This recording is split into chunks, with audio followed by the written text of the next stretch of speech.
वक्फ board की संपत्ति को लेकर के पिछले दिनों जो है बड़ा विवाद हुआ था। विवाद इसलिए हुआ था कि सरकार एक कानून बना रही है। कानून के पीछे उसने जो है तर्क दिया था कि वक्फ बोर्ड की ज़मीन जो है बड़े पैमाने पर जो है धांधली के तहत लोग लूट रहे हैं। आप हमारे पीछे देख सकते हैं कि ये जो है कब्रिस्तान है। कब्रिस्तान ये बहुत पुराना है, आज़ादी के पहले का है, वक्फ बोर्ड की संपत्ति है। आज़ादी के पहले तक यहाँ जो है कब्रों को दफन किया जाता था, लेकिन आज़ादी के बाद जो है इस कब्रिस्तान को बंद कर दिया गया और ये तब से वैसे ही पड़ा है। यहाँ के लोग बताते हैं कि लगभग 3.5 एकड़ में फैला यह वक्फ बोर्ड की संपत्ति जो है आज महज 75 या 72 डिसमिल ही बचा है। बाकी संपत्ति जो है यहाँ से लोग जो है कब्जा कर लिए हैं। जो 75 डिसमिल जो ज़मीन बची है उस पर भी लोगों की नज़र है, कुछ भूमाफियाओं की नज़र है। ये ज़मीन जो शहर के बीच में है, बेशकीमती ज़मीन है, इस वजह से जो है इसको लूटने की साजिश चल रही है। लेकिन जो यहाँ इसकी रखवाली करते हैं, जो लगभग 50-60 सालों से इस ज़मीन पे जो है देख रेख करते हैं, उन लोगों का आरोप है कि कुछ भूमाफिया किस्म के लोग इस ज़मीन पे आए दिन आते हैं, असलहों के साथ आते हैं, 20-25 की संख्या में आते हैं, डराते हैं, धमकाते हैं और कहते हैं कि तुम लोग यहाँ से हट जाओ, नहीं तो तुम लोगों को जो है मार दिया जाएगा। इसके पीछे वजह यही है कि यह बेशकीमती ज़मीन वह कब्जा करना चाहते हैं। हमारे पीछे देख सकते हैं कुछ लोग मौजूद हैं, इनसे हम जानेंगे कि इस ज़मीन का जो है रहस्य क्या है, क्या मामला है। नाम बताएं अपना। हमारा नाम परवेज आलम है जी। और ये हमारे बाप हुब्बन वारसी जो 50 साल से इसकी देखभाल करते थे और उनके इंतकाल के बाद हम लोग देखते हैं। मेरा परिवार इसमें रहता है और ये इसकी 3 एकड़ 28 डिसमिल 13 कड़ी ज़मीन थी पूरी, जो कि आधी से ज़्यादा कब्जा हो चुकी है।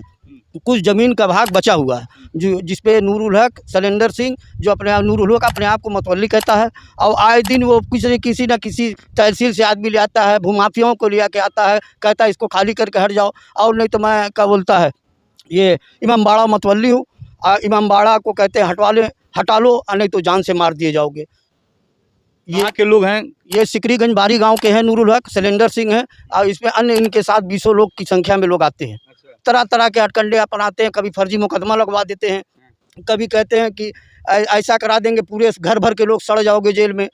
यही हमको परेशान करते हैं। और इमामबाड़ा आज के नहीं 50 साल से है, जो हमारे बाप इसको जुलूस उठवाते थे, उनके ना रहने के बाद हम इसकी देखभाल करते हैं। इसका कागज़ मजिस्ट्रेट साहब के पास है, थाना कैंट में त्यौहार रजिस्टर में इंदराज है, लखनऊ में इंदराज है, फिर भी लोग कहते हैं फर्जी है, इसको हटवा लो।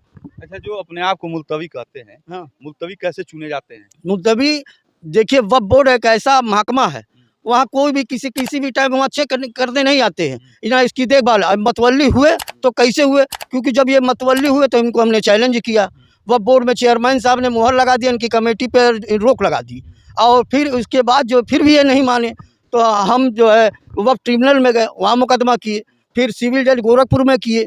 आए दिन ये कुछ ना कुछ हमको परेशान ही करते रहते हैं साहब। गरीब आदमी है साहब, हम लोग रिक्शा चलाते हैं, ऑटो चला के जीवन यापन करते हैं। अब किसी से मैं जुलूस उठवाता हूँ, किसी से 1 रुपया चंदा नहीं लेता। वो लोग क्या करते हैं? वो लोग साहब हमेशा असलहा लिए हुए रहते हैं, लाइसेंसी पिस्टल है, बुलेट से, स्कॉर्पियो से, साहब उनके आगे हम लोग की क्या गिनती है। आके दबाव बनाते हैं। कहते हैं कि यहाँ से चले जाओ, यहाँ से चले जाओ, और यह आदेश आया है, हमने फला से ले लिया हूँ। सलेंडर सिंह कहते हैं कि हमने कमिश्नर साहब से ले लिया, तो हमने कहा भाई कमिश्नर साहब से ले लिया तो हमारे पे मुकदमा भी तो है। कहते वो नहीं, तो हम कहते हैं योगी जी के पास, महाराज जी के पास जाएंगे, तो कहते हैं महाराज जी हमारे रिश्तेदार हैं, 24 घंटा तो महाराज जी की हम लोग बैठका है। कौन कहता है महाराज? सलेंडर सिंह।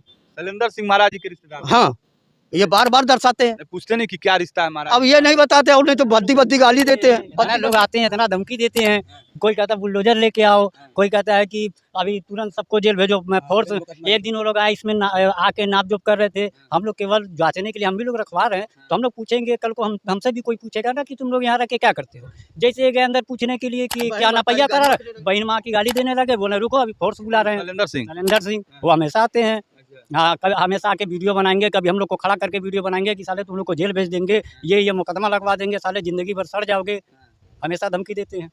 मतलब रिश्तेदारी जो है जोड़ते हैं योगी जी जी। अच्छा, अभी कितनी जमीन बची हुई है यहाँ? 75-80 डिसमिल के लगभग जो है बची हुई है। 75-80 डिसमिल जमीन बची है 3.5 एकड़ में। मेन बात है कि देखिए, जब इन लोगों भाई डॉक्टर इब्राहिम पहले मतवल्ली थे, तो ये लोगों ने क्या सुशीला यादव, लक्ष्मण यादव किससे भजा लिए, अब वो मर गए तो कमेटी भी खत्म हो गई।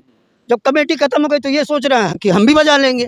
तो स्टैम्प भी है, स्टैम्प है, ये लोग पैसा लेकर उनको अलॉटमेंट किए थे। जब सुशीला यादव मौके पर आई कब्जा लेने के लिए तो हम लोग उनसे पूछे तो वो बोली कि हम तो अलॉटमेंट कर दिए। हम लोग का ऐसा हो ही नहीं सकता, जब मामला विचाराधीन है कोर्ट में तो कैसे कोई अलॉटमेंट कर सकता है? ना हम कर सकते हैं ना वो कर सकते हैं। शैलेंद्र सिंह आते हैं, वो कहते हैं ये हटाओ, यहाँ से हटाओ, तुम लोग खाली करो। हम लोग बोलते हैं क्यों सर? कहते हैं हम लोग कहते हैं हमारे मुकदमे के दरमियान हमारे कब्जे में है ज़मीन, हम क्यों खाली करेंगे? कोर्ट का कोई आदेश लेके आइए। तो हमको दिखाते हैं कि जिलाधिकारी का आदेश आ गया है। तो जिलाधिकारी का आदेश है आपके पास? नहीं, हम लोग को कागज दिखाते नहीं, हम लोग बोलते हैं बार-बार नोटिस हम मांग रहे थे, हमको पढ़ने के लिए बस सिर्फ दिया गया था। कमिश्नर साहब ने अवैध निर्माण हटाने का आदेश दिया, तो हमने कहा 50 बिल्डिंग जो बनी हुई है इसे पैमाइश हुई थी। ये जो आपका क्या बताएं क्या चीज है ये? इमामबाड़ा अवैध है? नहीं, ये हमारा पुश्तैनी है, कागज में है। तो उनको बोलना चाहिए इमामबाड़ा अवैध नहीं है ये। शायद वो लोग इतना धमकी देते हैं, गाली देते हैं, खड़ा करने लगते हैं सबको, असलाह हमेशा लिए रहते हैं और रेड कलर के निशान से पैमाइश हुई है, वो बिल्डिंगें गिरा वो मतलब नहीं गिरती है। इसका मामला न्यायालय में भी चल रहा है, उच्च न्यायालय में भी है जी, उच्च न्यायालय में जी जी जी यहाँ भी है, जी, ट्रिब्यूनल में भी है। इसका कोई असर नहीं? उसका कोई असर नहीं पड़ता।